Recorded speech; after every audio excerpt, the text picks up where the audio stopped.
Hello student, now I will explain today the poem, and the poem name is The Quarrel. This is very interesting poem which is written by Eleanor Forzian. Okay, and as you know that I am your English teacher Risha ma'am.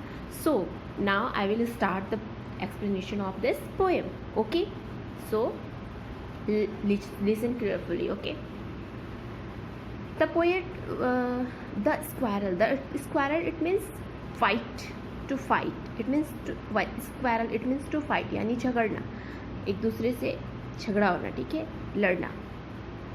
Poet is saying that it is a common for brother and sister to quarrel, although sometimes they may not even be able to say why they quarrel, but how to long to such quarrels least how to they end. Students, आप सभी जैसे ये जो Eleanor फॉर्जन poet हैं, इन्होंने कुछ बचपन की चीज़ें सोच के उसी पे पोएम लिख दिया है, ठीक है. तो आप लोगों का भी अभी तो है ही, चाइल्डहुड में ही है, आप मतलब आप लोगों का भी अभी बचपना है, तो आपके भी झगड़े होते होंगे ना अपने भाई बहनों से. कभी कभी ऐसे ही बेमतलब झगड़े हो जाते होंगे, एंड फिर आप लोग को ये भी नहीं पता चलता होगा कि रीज़न क्या था. हाँ, बस ऐसे ही हो गया, झगड़ा हो गया, एंड उसके बाद जब आप लोगों को फिर होता भी है और फिर तुरंत बात भी करने लगते एक दूसरे से. ऐसा होता है ना, ये भाई बहन के झगड़े होते हैं या भाई भाई के झगड़े होते हैं, ठीक है. उसी पे पोएट ने लिखा है ये poem. Poet is saying that I quarrel with my brother. मैं अपने भाई के साथ लड़ा. I don't know what about, लेकिन मुझे नहीं पता कि क्यों, कैसे, क्या हुआ. What thing lead to another, और जो पोएट कह रहे लीड टू अनदर. लीड मतलब होता है जो एक बात से दूसरी बात निकलती गई, मतलब एक बहस होती गई, कुछ जो टॉपिक बिना टॉपिक के बिना बहस, मतलब ऐसी ही बहस होती गई. तो one thing lead to another, एक बात से दूसरी बात निकलती गई, and somehow we fell out. और फेल आउट मीन्स होता है, fell out it means start fighting, और उसी पे जो है बहस होते होते झगड़े स्टार्ट हो जाते थे. The start of it was light, और सबसे मतलब स्लाइड में होता है एकदम छोटे झगड़े से ये स्टार्ट होता था, and the end of it was strong. और लेकिन एंड में, लास्ट में ये क्या हो जाता था, बहुत बड़ा हो जाता था झगड़ा. मतलब हंसी हंसी में ऐसे ही झगड़े होते थे और बहुत बड़ा हो जाता था. ही सैड ही वॉज राइट, वह कहता था कि मैं सही हूँ. I knew he was wrong, लेकिन मुझे लगता था कि वो गलत है.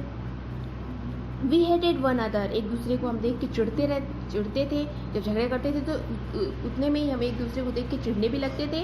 द आफ्टरनून टर्न ब्लैक, लेकिन फिर कुछ दिन के मतलब दोपहर होते ही फिर हम चेंज भी हो जाते थे और फिर सब सही हो जाता था. Suddenly my brother thumbed me on the back, लेकिन फिर जब सही होता था अचानक से भाई आता था और पीठ पे मार के भाग जाता था. आप लोग भी ऐसे करते हो ना, कभी कभी करते ही होगे, सभी ने किया है ये बचपन में. जैसे आप कभी भी झगड़े होते थे तो फिर उस समय बदला नहीं निकाल पाए, तो फिर बाद में क्या किया, जाके धीरे से बैग पे वन थम दे के और निकल लिए, है ना. फिर वो दौड़ाता था मारने. तो ऐसे होता है ना.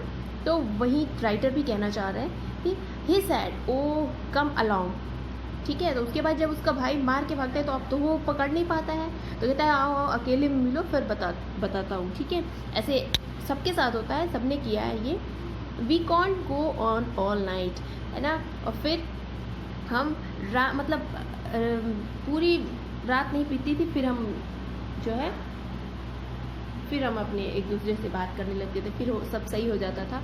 I was in the wrong, लेकिन मुझे लगता था, फिर छोड़ते थे.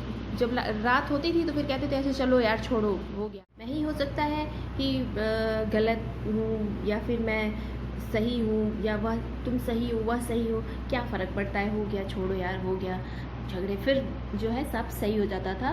तो ये बचपन की कुछ मेमोरीज राइटर ने शेयर करी है सबके साथ. ये सबके बचपन में होता है, सबके साथ होता है, तो आप लोगों ने भी किया होगा, सबने किया है. तो very interesting poem written by Eleanor Farjeon. Okay student, I hope आप लोगों को ये पोएम समझ में आ गया होगा. So after watching this video you have to write the summary of this poem, okay, and send it, okay. And after some hours I'll send you the question answer, it means the exercise, okay. And you can do also with yourself these exercises. This is very easy, but if you have any confusion then I will give you the notes of this exercise. Okay student, so मैं मिलते हैं next video में. तब तक के लिए have a nice day.